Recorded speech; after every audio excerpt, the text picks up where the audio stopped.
Good morning. Today I'm going to be telling you about another Math Learning Center app that you can use for free online. It's a great teaching tool.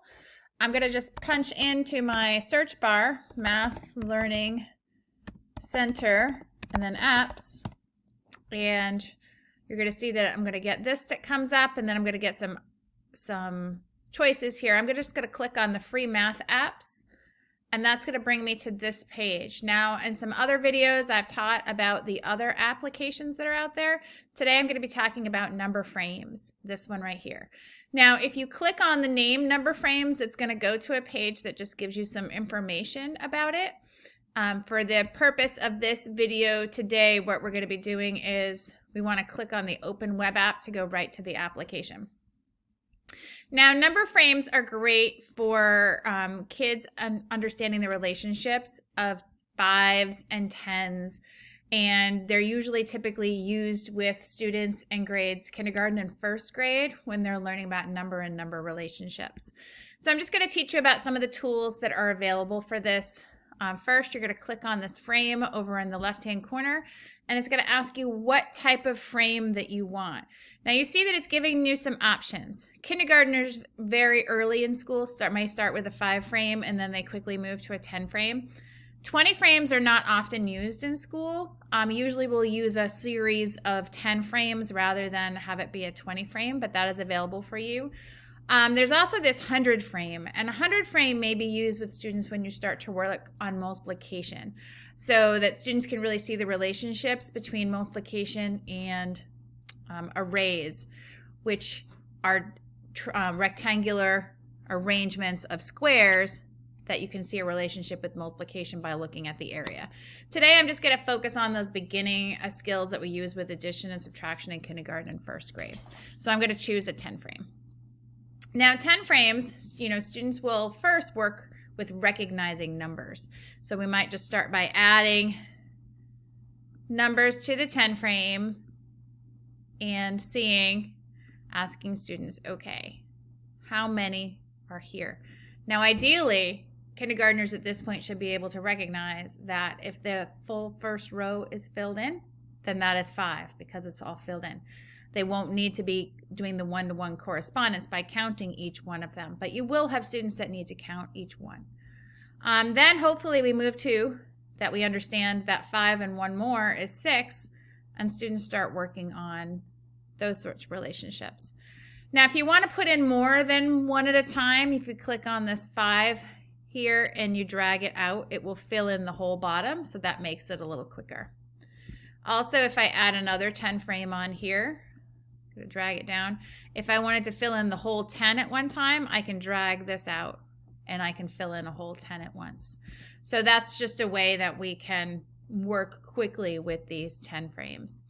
Now you'll see once it's filled in, I can move it around. If I wanted to move all of this together, I hold on my mouse pad and I circle it.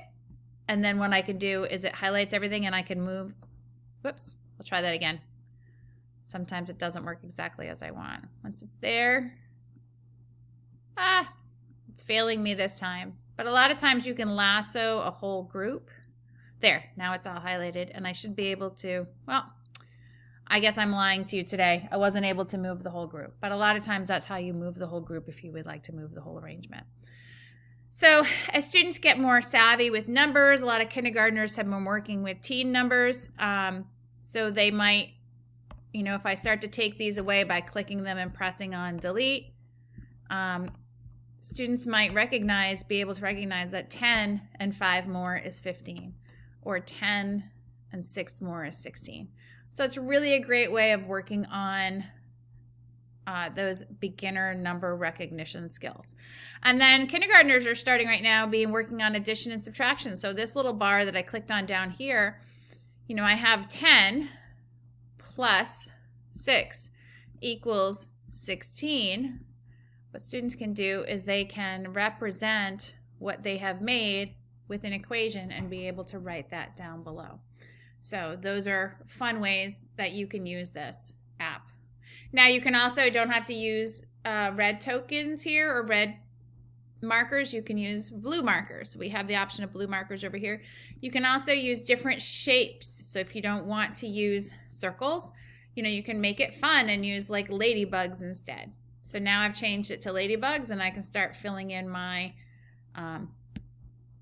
board with ladybugs. And, then a student might see this as, okay, the equation is completely changed now.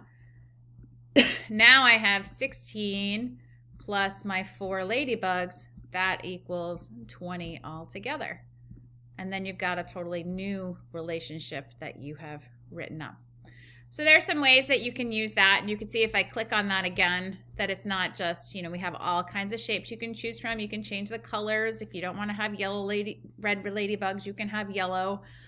You can change your blue frogs. Maybe you want green frogs down there instead of the blue.